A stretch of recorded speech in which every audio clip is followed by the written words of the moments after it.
इस वीडियो में हमें रैपिड मेट्रो का जिक्र करने वाले हैं जो दिल्ली से सराय काले खां से चलकर सोनीपत मुरथल के रास्ते पानीपत तक जाएगी और भविष्य में करनाल तक जा सकती है।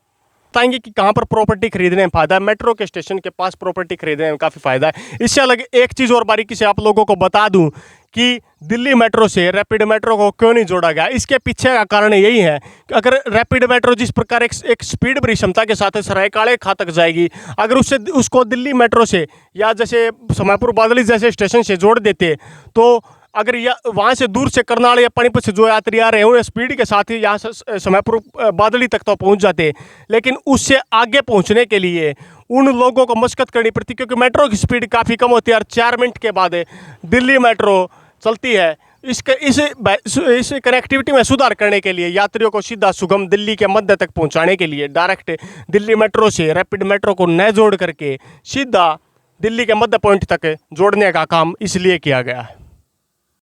नमस्कार, कैपिटल न्यूज इंडिया चैनल पर आपका स्वागत है। सर्वप्रथम वीडियो में आप सोच रहे होंगे कि इतनी गर्मी में हम यहाँ पर बैठकर वीडियो क्यों बना रहे हैं। तो इस वीडियो को बनाने के पीछे का उद्देश्य सर्वप्रथम आप लोगों ने थंबनेल देख लिया होगा। जैसे इससे पहली वीडियो जिसमें हमने आपको रैपिड मेट्रो ट्रांजिट सिस्टम को समझाने का काम किया था कि कौन सा विभाग कहाँ कार्य कर रहा है। और जैसे दिल्ली से रैपिड मेट्रो जब हरियाणा या हरियाणा को क्रॉस कर राजस्थान या यूपी की साइड जाती है तो उसमें जैसे हमने बताया था कि सरकारों को जो पैसा देना होता है वो इस विभाग में दिया जाता है और एक साझा उपक्रम, एक साझी कंपनी के रूप में ये 4 राज्य जिसमें दिल्ली, उत्तर प्रदेश, हरियाणा और राजस्थान के साथ साथ केंद्र सरकार मिलकर इस नए प्रोजेक्ट को पर काम कर रही है और मुख्य रूप से दिल्ली एनसीआर में नई कनेक्टिविटी को लेकर आने का काम किया जा रहा है। अब इस वीडियो के माध्यम से Delhi Sonipat Panipat regional rapid transit system के बारे में समझाने वाला हूं कि जो रैपिड मेट्रो पानीपत तक जाएगी वो किस तर्ज पर जाएगी और जो आगे जैसे आप लोग कई वीडियो में सुनते होंगे कि रैपिड मेट्रो को करनाल तक बढ़ा दिया गया, तो उस बढ़ाने के पीछे का क्या उद्देश्य है आप लोग बारीकी से इस वीडियो के माध्यम से समझने का काम कीजिए। वर्तमान में आप बता दूं कि ये प्रोजेक्ट 2 फेज में दिल्ली से लेकर सोनीपत तक और सोनीपत से लेकर पानीपत तक 2 फेज में कंप्लीट होने वाला है। पूरी वीडियो में बने रहें, साथ में ज़मीन के रेट भी हम कुछ बताने का काम करेंगे कि जैसे कहाँ पर लेने का फ़ायदा है। तो सर्वप्रथम आप लोग वीडियो में जुड़े रहें। अब मैं बात शुरू कर रहा हूँ Delhi Sonipat Panipat regional rapid metro की। ये रैपिड मेट्रो दिल्ली मेट्रो से काफ़ी भिन्न, पहली वीडियो में आपने सुन लिया होगा। अब शुरुआत करते हैं दिल्ली से उत्तर पश्चिम दिशा में आगे बढ़ते हुए इस कॉरिडोर को लक्ष्य दिल्ली से हरियाणा राज्य के सोनीपत, गन्नौर, समालखा व पानीपत जैसे शहरों को आपस में जोड़ने का है। और इन शहरों ऐतिहासिक रूप से बड़ी शैक्षणिक दिल्ली जैसे शहरों से इनकी कनेक्टिविटी वर्तमान में काफ़ी ख़राब है क्योंकि रेल मार्ग का प्रयोग अगर करते हैं तो स्टेशन काफ़ी दूरी पर है और अगर बस या ट्रैफिक रोड मार्ग से अगर आया जाए तो जिस प्रकार रोडों पर आप लोग बारीकी से देखते हैं रोडों पर काफ़ी ज़्यादा वाहनों का दबाव बना रहता है जिसके कारण भी काफ़ी तकलीफ़ होती है लोगों को। मुख्य रूप से इसी प्रकार इस समय की बचत को देखते हुए और एक बेहतर कनेक्टिविटी दिल्ली एनसीआर में स्थापित करने के लिए इस कॉरिडोर को बढ़ाए जाने का काम तेज़ी से चल रहा है। दिल्ली से सोनीपत, सोनीपत से पानीपत तक की वर्तमान में बात करेंगे। करनाल के बारे में भी आप लोगों को वीडियो में बताने का काम करेंगे कि करनाल की कनेक्टिविटी कैसे और किस तर्ज पर बनाई जा रही है। इससे आगे की बात की जाए तो मुख्य रूप से इसकी लंबाई 103 किलोमीटर होने वाली है दिल्ली से पानीपत तक की। करनाल का मैं लास्ट में बताऊंगा, बारीकी से बने रहें। मुख्य रूप से स्टेशनों की बात की जाए तो इसमें 16 स्टेशन सराय काले खां समेत होने वाले हैं। स्टेशनों की लिस्ट वीडियो में आपको प्रोवाइड करवा दी जाएगी। मुख्य रूप से स्टार्टिंग करते हैं इस कॉरिडोर की। कैबिनेट ने परियोजना, 1 नंबर पॉइंट पर सुनिए, कैबिनेट ने परियोजना लागत में हरियाणा के हिस्से में 4,699 करोड़ की राशि अनुमोदित की है। तो हरियाणा सरकार को 4,699 करोड़ रुपए इस प्रोजेक्ट पर देने हैं। मुख्य रूप से कौन से प्रोजेक्ट पर? दिल्ली से पानीपत रैपिड मेट्रो प्रोजेक्ट पर। कॉरिडोर की लंबाई 103.02 किलोमीटर होगी। कॉरिडोर में लिख रखा है वर्तमान में, इसमें ध्यान दीजिए, वहाँ पर 16 स्टेशन था, यहाँ पर 17 स्टेशन लिख रखे हैं। 17 स्टेशन बने जिनमें हरियाणा में 11 व दिल्ली में 6 स्टेशन होंगे। कॉरिडोर का निर्माण 2 चरणों में होगा। मैंने जैसे बताया कि इस रेलवे कॉरिडोर दिल्ली से सोनीपत और सोनीपत से पानीपत 2 चरणों में होगा। जैसे पहले कॉरिडोर जो दिल्ली से सोनीपत और पानीपत तक जो रैपिड मेट्रो जाने वाली है उसमें सर्वप्रथम दिल्ली बात की जाए तो कॉरिडोर सराय काले खां जो दिल्ली में अक्षरधाम के पास में है, वहाँ से मुरथल सोनीपत तक 58.28 किलोमीटर का कॉरिडोर का निर्माण होगा। यह इसका पहला चरण है। पहले निर्माण कार्य जो चल रहा है वर्तमान में वो सराय काले खां से लेकर और मुरथल सोनीपत तक का 58.28 किलोमीटर कॉरिडोर का निर्माण कार्य चल रहा है। इसके बाद दूसरे चरण की बात की जाए तो मुरथल से पानीपत तक 44.74 किलोमीटर लंबा दूसरा कॉरिडोर बनाया जाएगा। पहला कॉरिडोर सराय काले खां से मुरथल सोनीपत तक का, वो कॉरिडोर जब कंप्लीट हो जाएगा उसके बाद दूसरे कॉरिडोर का निर्माण कार्य चालू किया जाएगा, जो मुख्य रूप से मुरथल से लेकर पानीपत तक बनाया जाएगा। अब बात की जाती है करनाल तक मेट्रो का क्या होगा। दिल्ली से मंजूरी मिलने के बाद इसे करनाल तक बढ़ाया जाएगा, क्योंकि हरियाणा सरकार ने इसके लिए काफ़ी प्रयास कर लिया और आगे कागज भेज दिए कि करनाल तक मेट्रो को बढ़ाया जाए। तो करनाल तक मेट्रो को बढ़ाने के लिए दिल्ली सरकार की परमिशन अभी रुकी हुई है। इससे आगे बात करते हैं मुख्य रूप से Delhi Karnal rapid metro project Haryana में क्या लेकर आएगा। हरियाणा की जीटी बेल्ट पर जल्द रैपिड मेट्रो करनाल पानीपत पहुंचने वाली है। वह ड्रोन व 3D सर्वे द्वारा इसकी तैयारी की जा चुकी है। इसके लिए ज़मीनी स्तर पर कार्य चालू हो चुका है। वह करनाल में इसके 3 स्टेशन बनाए जाएंगे, क्योंकि आप बारीकी से सुने करनाल के बारे में। करनाल में भी इसके 3 स्टेशन है, 16 और 17 स्टेशन से अलग 3 स्टेशन होंगे, जिसमें Delhi Panipat rapid rail transit system को खुद सरकार ने कुछ माह पहले मंजूरी ऑटोमेटिकली दे दी थी। हालांकि पहले प्रोजेक्ट में दिल्ली से पानीपत तक का था, पर हरियाणा सरकारों के प्रयास के बाद इसे करनाल तक का कर दिया गया और करनाल जिले से पानीपत की ओर आते हुए सबसे पहला स्टेशन गरोड़ा बोला जाता है, उसमें बढ़ाया जाएगा। इसके बाद ट्रेन में सवार होने के लिए एक स्टेशन ऊंचा समाना में बनाया जाएगा। वह तीसरा स्टेशन बलड़ी बाईपास पर होगा। यहाँ पर 6 से 10 मिनट के बीच ट्रेन उपलब्ध होगी। वह एक बार में ट्रेन में 250 लोग सवारी कर सकेंगे, क्योंकि इतना ये रैपिड मेट्रो में काफ़ी कनेक्टिविटी का इसीलिए रखा गया है क्योंकि काफ़ी फ़ायदा होने वाला है। मुख्य रूप से अगर नए प्लान की बात की जाए तो मुख्य रूप से टोटल अगर एस्टिमेट की बता दूं तो 72,000 करोड़ रुपए के प्रोजेक्ट का यह हिस्सा है। इसमें मुख्य रूप से अगर ट्रेन रुक कर भी चलेगी तो 60 मिनट में पानीपत से दिल्ली तक का सफ़र आसानी से तय किया जाएगा, और अगर नॉन स्टॉप ट्रेन जाती है तो 45 मिनट में पानीपत से दिल्ली तक का सफ़र आप लोगों के लिए बनेगा। इससे आगे मैं बात करता हूँ कि प्लान क्या है। अब आप जैसे रैपिड मेट्रो रूट प्लान को समझने का बारीकी से काम कीजिए। नए प्लान के तहत सराय काले खां से ट्रेन चलेगी, आरपी से कश्मीरी गेट तक अंडरग्राउंड कॉरिडोर होगा।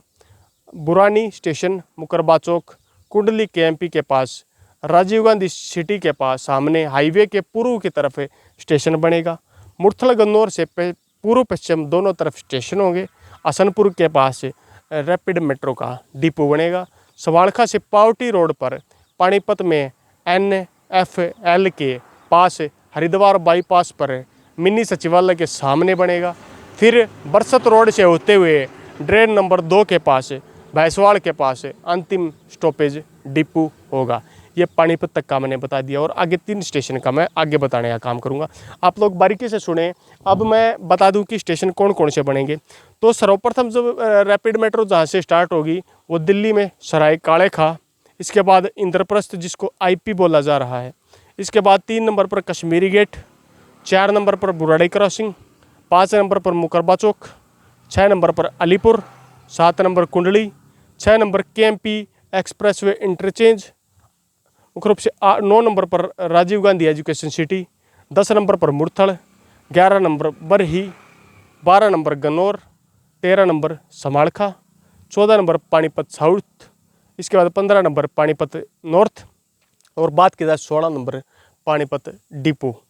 इसमें बीच बीच में रैपिड मेट्रो के लिए स्टॉपेज भी बनेंगे। इससे अलग बात की जाए तो मुख्य रूप से जैसे आगे एक स्टेशन बढ़ाने की बात चल रही थी और उस पर कार्रवाई काफ़ी हो चुकी है, तो 17 नंबर IOCL पानीपत। इससे आगे बात की जाए मुख्य रूप से 3 जैसे मैंने बताया करनाल में आने वाले स्टेशन हो सकते हैं। इनमें मुख्य रूप से घरौंदा, 19 नंबर जैसे ऊंचा सबाड़ा मैंने बताया वो मधुबन के पास में होगा। इससे आगे 20 नंबर करनाल स्टेशन के नाम से जाना जाएगा। मुख्य रूप से स्टेशन की बात की जाए तो एलिवेटेड एंड अंडरग्राउंड स्टेशन इस पर बनेंगे और स्टेशन प्रपोज्ड पास हो चुके हैं। कॉस्ट इस ट्रैक की बात की जाए तो 21,627 करोड़ की होगी और maximum speed 180 kilometre our, and running speed 160 kilometre our और एवरेज स्पीड की बात की जाए तो 100 किलोमीटर पर आवर की स्पीड से हमने सर्वप्रथम आप लोगों को ये रूट समझाने का काम किया। जैसे मैंने आप लोगों को बारीकी से इससे पूरे जो हमने डाटा तैयार किया था, पूरा एनालिसिस तैयार किया था, उसकी डिटेल मैंने आप लोगों को देने का काम किया। अब रूट मैप की बात की जाए तो जैसे मैंने आपको बताया था कि किस प्रकार एक इससे पहले सोनीपत मास्टर प्लान की जो वीडियो हमने बनाई थी, सोनीपत मास्टर प्लान की वीडियो के अंदर बारीकी से मैंने आप लोगों को बताया था कि कहाँ पर ज़मीन इन्वेस्ट करने का फ़ायदा है। तो जैसे कुंडली बिल्कुल दिल्ली बॉर्डर पर लगता एरिया है, वहाँ पर ज़मीन खरीदने का फ़ायदा तो ऑटोमेटिकली काफ़ी इंडस्ट्री वहाँ पर आ चुकी है। अब मुख्य रूप से 2 पॉइंट ऐसे मैं सोनीपत क्षेत्र के बताने वाला हूँ। सर्वप्रथम जैसे KMP की कनेक्टिविटी, अगर जहाँ पर मैं वर्तमान में बैठा हूँ यहाँ से KMP मात्र 200 मीटर की दूरी पर है। KMP से कनेक्टिविटी की बात की जाए तो KMP पर एक इंटरचेंज मेट्रो का बनने वाला है। KMP पर जो इंटरचेंज मेट्रो का बनेगा उस इंटरचेंज से काफ़ी हद तक लोगों को फ़ायदा होने वाला है, क्योंकि इसके दोनों तीनों तरफ का एरिया काफ़ी, अगर 2 किलोमीटर तक भी अंदर चले जाएं तो वहाँ पर भी अगर आप लोगों को ज़मीन मिल रही है तो ज़मीन काफ़ी फ़ायदेमंद होने वाली है। उस ज़मीन से आप लोगों को काफ़ी फ़ायदा होने वाला है। अगर बात की जाए, जैसे मैंने बताया था आप लोगों को, जो मुख्य रूप से बात की जाए जैसे KMP NH1 रैपिड मेट्रो और जो सोनीपत रेल आने वाली है वो भी KMP के साथ साथ में आएगी। तो इस पैटर्न पर वो जो 4 कोणीय चौकोणीय चीज़ बन रही है, 4 चीज़ें एक स्थान पर आकर मिल रही हैं, तो सबसे फ़ायदेमंद। अगर उस एरिया से आप 3-3 किलोमीटर की गोलाई में भी सर्कल अगर आप हिसाब से भी ज़मीन खरीद रहे हैं तो काफ़ी फ़ायदेमंद होने वाला है। इससे अलावा जो फूड सिटी के नाम से जैसे जाना जाता है, मुरथल ढाबों के लिए मशहूर है। मुरथल में काफ़ी चीज़ें मशहूर हैं। मुरथल में जैसे इसका स्टॉपेज आने वाला, स्टॉपेज बनाने के पीछे का उद्देश्य आप लोगों को बारीकी से बता दूं। मुरथल में स्टॉपेज बनाने के पीछे का उद्देश्य यही है कि जैसे दिल्ली से काफ़ी लोग मुरथल में पिकनिक मनाने के लिए, जन्मदिन एंजॉय करने के लिए, या कोई भी खास अपना त्यौहार या मुख्य रूप से कोई भी अपनी खास चीज़ एंजॉय करने के लिए मुरथल में आते हैं। मुरथल ढाबों के साथ मशहूर तो है ही, लेकिन सोनीपत में एक नए हब के रूप में भी काम कर रहा है। सोनीपत मास्टर प्लान के तहत भी मुरथल को स्पेशल होटलों के जोन में रखा गया है। और मुरथल में जैसे रैपिड मेट्रो स्टेशन के आने से जो भी जाम से मुक्ति पाने के लिए और जल्दी से जल्दी दिल्ली से सीधी मध्य दिल्ली से मुरथल की कनेक्टिविटी का होना भी काफ़ी फ़ायदेमंद है। अगर मुरथल के आसपास में भी आप लोगों को ज़मीन मिल जाती है तो आप लोगों से यही रिक्वेस्ट मैं करना चाहूँगा, वहाँ पर आप ज़मीन खरीदने का काम करें। अब बात करते हैं मारुति पैटर्न के, जैसे जहाँ पर मारुति खरखोदा में आएगी मारुति पैटर्न, और वर्तमान में जहाँ पर रैपिड मेट्रो का स्टेशन बनने वाला, तो आप लोग बारीकी से समझने का काम कीजिए। रैपिड मेट्रो का स्टेशन बनेगा, वहाँ पर लोग उतर कर डायरेक्ट KMP के माध्यम से मात्र 10 मिनट में सफ़र करके, 10 या 15 मिनट में सफ़र करके खरखोदा IMT तक आ सकते हैं, जहाँ पर वर्तमान में मारुति आने वाले, जिसकी वीडियो हमने आप लोगों को दिखाने का भी काम किया था। तो वो एक बेहतर कनेक्टिविटी के रूप में फ़ायदा दे सकती है। अब बात की जाए मेट्रो किस तरह पर आ रही है। रैपिड मेट्रो मुख्य रूप से जो GT रोड है, GT रोड के बीच से रैपिड मेट्रो आगे की तरफ बढ़ने का काम करे। किसी प्रकार की ज़मीन कोई एक्वायरमेंट नहीं की गई है, GT रोड के मध्य से रैपिड मेट्रो को निकालने का काम किया जा रहा है। इससे फ़ायदा सरकारों को भी है और इससे फ़ायदा आमजन को भी है, क्योंकि काफ़ी लोगों के अगर इससे अलग रैपिड मेट्रो को निकालने का प्रोजेक्ट बना दिया जाता रोड से अलग, तो काफ़ी लोगों की आशियाने उजड़ जाते, सरकार को भी काफ़ी पैसा इन्वेस्ट करना पड़ता, काफ़ी ज़्यादा पैसा लगता। लेकिन इससे काफ़ी फ़ायदा होने वाला है। और मुख्य रूप से एक चीज़ बारीकी से बता दूं, आप लोगों के मन में एक सवाल बार बार आ रहा होगा, बार बार आप लोग सोच रहे होंगे कि रैपिड मेट्रो को दिल्ली मेट्रो से क्यों नहीं जोड़ा गया। उसके पीछे का कारण मैं बता दूं, रैपिड मेट्रो एक स्पीड का जो सिस्टम होता है उसके आधार पर चलेगी। इस स्पीड सिस्टम के आधार पर विदेशी तकनीक बीच में जोड़ने का काम किया जाए, क्योंकि विदेशी तकनीकों में ऐसी रैपिड मेट्रो पहले से निर्माणाधीन काफ़ी जगह पर जापान जैसे देशों में चल रही हैं।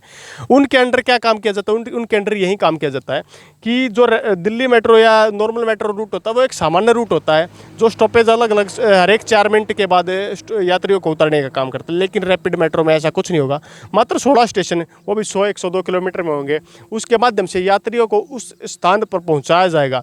तो अगर दिल्ली मेट्रो से इसकी कनेक्टिविटी कर देते, तो अगर ये मान लीजिए दिल्ली के जो मिडल पॉइंट सराय काले खां तक लोगों को पहुंचना है, अगर इसकी कनेक्टिविटी जो वर्तमान में यहाँ पर जैसे आप देख रहे हैं नरेला बवाना के पास जो मेट्रो आने वाली है, जैसे रेड लाइन मेट्रो का जो विस्तार वहाँ पर होने वाला है, अगर उसमें इसको जोड़ देते तो उस मेट्रो की स्पीड कनेक्टिव कुछ कम होती है और इस मेट्रो की स्पीड बहुत ज़्यादा होती, तो वहाँ तक तो यात्री स्पीड में आ सकता था, लेकिन मध्य दिल्ली तक पहुँचने के लिए उसको फिर से वहीं 4 मिनट स्टॉपेज का इंतजार करना पड़ता और दूसरे स्टेशन पर पहुँचने के लिए 4 मिनट कम से कम समय लगता। तो ऐसी कनेक्टिविटी में सुधार करने के लिए डायरेक्ट रैपिड मेट्रो के लिए अलग से स्टॉपेज बनाए गए हैं और इसी तर्ज पर इसको जोड़ने का काम किया गया है। अब आप सोच रहे होंगे जैसे पानीपत वाली मेट्रो की बात की जाए तो पानीपत वाली मेट्रो को मुख्य रूप से समयपुर बादली जैसे स्टेशन पर भी जोड़ सकते थे और मुख्य रूप से जैसे अगर मुख्य रूप से मुकरबा चौक तक पहुंचते हैं तो मुकरबा चौक के पास भी एक स्टेशन है, उस स्टेशन पर भी जोड़ सकते थे, पर उसके पीछे का कारण यही था कि डायरेक्ट कनेक्टिविटी और स्पीड के साथ यात्रियों को सरल एवं सुगम यात्रा के साथ उनके समय की बचत की जाए। इसी पैटर्न को सोचते हुए रैपिड मेट्रो को ज़्यादा आगे तक नहीं बढ़ाया गया और रैपिड मेट्रो को मात्र दिल्ली मेट्रो से न जोड़ करके डायरेक्ट अलग से पूरे स्टार्टिंग 0 पॉइंट से लेकर के और 100 पॉइंट तक ऑटोमेटिकली अपने दम पर बढ़ाने का काम किया गया। इसके पीछे मुख्य रूप से बात की जाए दिल्ली सरकार, हरियाणा सरकार, राजस्थान सरकार और उत्तर प्रदेश सरकार के साथ साथ केंद्र सरकार का भी सहयोग से ये जो टीम गठित की गई है, लगातार 2005 से लगातार ड्रोन सर्वे 3D मैपिंग के जरिए पूरे एरिया का सर्वे किया गया। सर्वे के बाद पानीपत तक मेट्रो आनी है 2 फेज़ में। 2 फेज़ में आने के बाद तीसरा करनाल का फेज़ हो सकता है, उसमें 3 स्टेशन करनाल में बनाए जा सकते हैं जो हरियाणा सरकार के अनुरोध के बाद सरकार द्वारा पास की गई। इससे आगे अपकमिंग प्रोजेक्ट जैसे दिल्ली बहादुर रोड तक का भी है, उसके बारे में बारीकी से अलग वीडियो में चर्चा करेंगे और समझाने का काम करेंगे, क्योंकि उसकी कोई डिटेल वर्तमान में दिल्ली से सापला और पानीपत दिल्ली से मुख्य रूप से बहादुर सापला के मार्ग से रोहतक तक की कनेक्टिविटी के बारे में कहीं कोई वीडियो नहीं है, कहीं किसी ने जिक्र नहीं किया। उसकी बारीकी से आप लोगों को हर एक वीडियो में बारीकी से समझाने का काम करेंगे। और इस वीडियो में जिस प्रकार मैंने बताया कि कैसे क्या कितने का प्रोजेक्ट होने वाला, तो इससे जहाँ पर मेट्रो स्टेशन जाएगा, रैपिड मेट्रो स्टेशन जाएगा जीटी रोड के साथ साथ में, उससे लोगों को फ़ायदा होने वाला है। ग्रैंड ट्रंक रोड काफ़ी पुराना है, जो NH1 जिसको बोलते हैं, लेकिन इसके ऊपर रैपिड मेट्रो जाएगी तो एक अलग से कनेक्टिविटी डायरेक्ट पानीपत करनाल के चंडीगढ़ के लोगों को दिल्ली तक मिलने का काम होगा। जिन लोगों को यात्रा बचानी है वो बसों के माध्यम से करनाल या पानीपत स्टेशन बन जाएगा, वहाँ तक आएंगे, उससे आगे अपनी स्पीड और समय भीड़ को देखते हुए मेट्रो के माध्यम से सीधा अपने यात्रा तक पहुंच पाएंगे, क्योंकि समय की बचत होगी। अब वर्तमान में अगर पानीपत से कोई दिल्ली आता तो उसको कम से कम 4 घंटे लग जाते हैं, लेकिन उस यात्रा और उस जाम भरे थकान भरे सफ़र को ख़त्म करने के लिए रैपिड मेट्रो एक काफ़ी फ़ायदेमंद आप लोगों के लिए होने वाला है। रैपिड मेट्रो आपने सोनीपत पानीपत रैपिड मेट्रो को बारीकी से सुना, इसके साथ आप लोगों से विदा लेते हैं।